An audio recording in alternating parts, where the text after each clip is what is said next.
Hi guys, எல்லாருக்கும் வணக்கம் guys. இந்த வீடியோவில் நம்ம என்ன பார்க்க போகிறோன்னா, இந்தியா ஒன்றும் அவ்வளோ பெரிய அணிலாம் கிடையாதுங்க. கண்டிப்பாக இந்த சாம்பியன் ட்ராஃபி அரையிறுதி போட்டியில் இந்தியாவை வீழ்த்தி ஃபைனலுக்கு போயிட்டு கோப்பையை எங்கள் நாட்டு ஆஸ்திரேலியாவுக்கு நாங்கள் எடுத்துகிட்டு போவோம் அப்படின்னு சொல்லிட்டு ஆஸ்திரேலியா அணி நட்சத்திர ஆல்ரவுண்டர் கிளென் மேக்ஸ்வெல் பார்த்தீங்கன்னா நாளைக்கு தொடங்க போகிற இந்தியா வர்சஸ் ஆஸ்திரேலியா செமிஃபைனல் போட்டி குறித்து ஓப்பனாக சவால் விட்டு பேசியிருக்காரு. இந்திய அணியை வீழ்த்துவோன்னு சொல்லிட்டு பத்திரிக்கையாளர் சந்திப்பில் அவர் என்ன பேசினார், ஏது பேசினார் சொல்லிட்டு வீடியோ டீட்டெயில்டாக பார்க்கலாம். அதுக்கு முன்னே நீங்கள் நம்ம சேனலுக்கு புதுசாக வந்திருந்தீங்கன்னா ஒரே ஒரு சப்ஸ்கிரைப் மட்டும் பண்ணிவிட்டு வாங்க, வீடியோக்குள்ளே போகலாம். ஆமாங்க, நியூசிலாண்டை வீழ்த்தி இந்திய அணி பார்த்தீங்கன்னா முதலிடத்தில் புள்ளிப்பெட்டியில் முதலிடத்தில் முன்னேறிச்சிங்க சாம்பியன் ட்ராஃபி செமிஃபைனலுக்கு. இருந்தாலும் ஆஸ்திரேலியா கூட மோதல் மாதிரி வந்திருக்கு.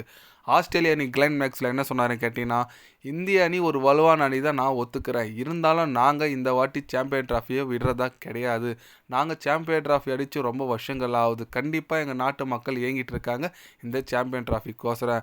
கட்டாயம் நாங்கள் செமிஃபைனலில் இந்தியா அடித்தா போதும், ஃபைனலில் எந்த டீம் வந்தாலும் நாங்கள் அடிப்போம். ஏன்னா இந்திய அணி அந்தளவுக்கு ஒரு வலுவான அணியாக இருக்காங்க. இந்த குரூப் ஏல டாப்பில் முடிச்சிருக்காங்க. கண்டிப்பாக இந்த வாட்டி இந்திய அணி மிஸ் ஆகாதுங்க. அது மட்டும் இல்லாமல் எங்கள் அணி வீரர்கள் எல்லாமே நல்ல ஃபார்மில் இருக்காங்க. என்ன தான் Mitchell Starc, Pat Cummins, Mitchell Marsh இல்லைனாலும் எங்கள் அணி வீரர்கள் எந்த ஒரு திறமையில் குறைச்சல் ஆள் கிடையாது. எல்லாமே திறமை வாய்ந்த வீரர்கள் தான். கண்டிப்பாக நாங்கள் இந்த திறமை வாய்ந்த வீரர்களை வச்சுன்னு நாங்கள் கோப்பை அடித்து எங்கள் நாட்டுக்கு நாங்கள் எடுத்துகிட்டு போவோம் அப்படின்னு சொல்லிட்டு மேக்ஸ்வெல் பார்த்தீங்கன்னா ரொம்பவே கான்ஃபிடண்ட்டாக பேசியிருக்காருங்க. இவரை பார்த்தா கூட ஓரளவுக்கு எனக்கு பயம் இல்லைங்க. அந்த டிராவஸ் ஹெட்டுன்னு சொல்லிட்டு ஒரு பையன் இருக்காப்புல, அவரை பார்த்தா மட்டும்தான் நம்மளுக்கு கை கால் நடுங்குது. என்ன பண்ணுறதுன்னு தெரியல. நாளைக்கு தலைவனை எப்படி கையாள போகிறான்னு சொல்லிட்டு நம்ம பந்து வீச்சாளர்கள் பார்க்கணுங்க. ஏன்னா அவர் பார்த்தீங்கன்னா நம்ம இந்தியான்னு பேரை கேட்டாலே அடிப்பாருங்க. அந்த ப்ளூ கலர் டிஷர்ட் ட்ரெஸ்ஸு, இந்த ஜெர்சி பார்த்தாலே அடிப்பார். அந்தளவுக்கு ஒரு செம்மையாக இருக்கார். ஆனால் இந்திய அணி ஒரு நல்ல வெற்றியோடு வந்திருக்காங்க. நியூசிலாந்து அன்றைக்கி ஆப்போசிட்டாக சூப்பராக ஒரு போலிங் டிஃபெண்ட் பண்ணி நம்ம ஸ்பின் குவாலிட்டியே காமிச்சாங்க போன மேட்ச்னு சொல்லலாம்.